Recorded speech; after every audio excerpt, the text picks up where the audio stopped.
నేను వైజాగ్ లో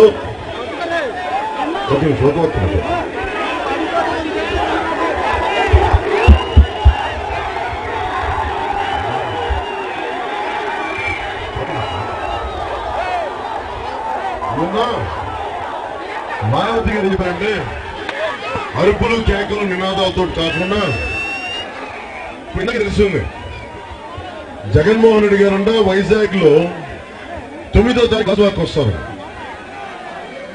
అంటే వచ్చి పవన్ కళ్యాణ్ ఓడించడానికి ఆయనకి అందరు గాజువాక్ వైజాగ్ తిరిగి పవన్ కళ్యాణ్ ఓడించడం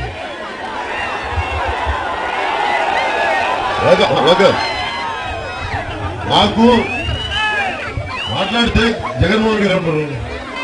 యాక్టర్ పార్ట్నర్ అంటారు అంటే యాక్టర్ నేనేమంటాను మీకు యాక్టర్ అవసరం లేనప్పుడు జాగ్రత్త మీకు యాక్టర్ అవసరం లేనప్పుడు వైసీపీకి ఆలీ గారిని ఎందుకు తీసుకున్నారండి అంతమంది కాంపిటెన్స్ ఎందుకు తీసుకున్నారు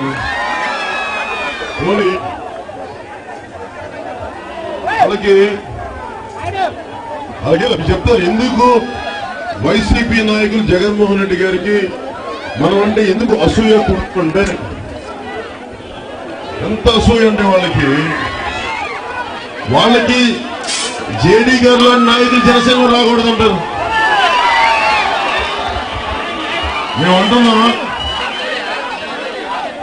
మీ పక్కన ఆయన పేరేంటి ఏటూ ముద్ద ఆయన పేరు మర్చిపోయినవారు మేము అడుగుతున్నాం జగన్మోహన్ రెడ్డి గారిని విజయసాయి గారు ఏటూ ముద్దాయిని పెట్టుకుని విధిస్తున్నారండి అంటే మీరు ఆయన ముద్దాయి కాబట్టి మీకు సరదాగా ఉండొచ్చు అది మీరు ఒక జాతి మీ ఇద్దరు ఒక పద్ధతి మీ ఇద్దరు జైల్లో ఇన్మేట్స్ మీ ఇద్దరు పార్ట్నర్స్ నేను జేడీ గారు కూడా పార్ట్నర్స్ ఎలాగా అవినీతి పైన పోరాటం చేసే పార్ట్నర్స్ మేము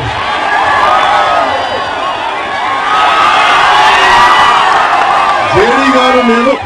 అవినీతి పైన పోరాటం చేసే పార్ట్నర్స్ జగన్మోహన్ రెడ్డి గారు విజయసాయి రెడ్డి గారు అవినీతితోటి జైల్లో ఉన్న పార్ట్నర్స్ అది మనకి వాళ్ళకి తేడా సహజంగా వాళ్ళ కోపాలు ఉంటాయి బాధలు ఉంటాయి నేను జగన్మోహన్ రెడ్డి గారు ఒకటే చెప్తావు వైజాగ్ నార్త్ నుంచి మీరు పవన్ కళ్యాణ్ మీద పెట్టినంత దృష్టి మీరు వెళ్ళి అసెంబ్లీకి వెళ్ళొచ్చు కదా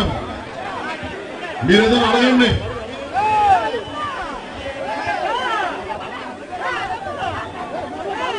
ఇప్పుడు మన కొండ ప్రాంతాల్లో ఉన్న ఇళ్ళకి రోడ్లు లేవు లేదంటే పార్కింగ్ ప్లేస్ లేదు అలాగే మన తాగడానికి నీటి సమస్య ఉంది గవర్నమెంట్ హాస్పిటల్ లేదు కొన్ని గవర్నమెంట్ కాలేజీ మనకి రైల్వే భూములు ఆక్యుపై చేస్తాంట నిజమే అదే పోనీ సరే ఇవన్నీ ఏం చేద్దాం ఎక్కడో బర్మా నుంచి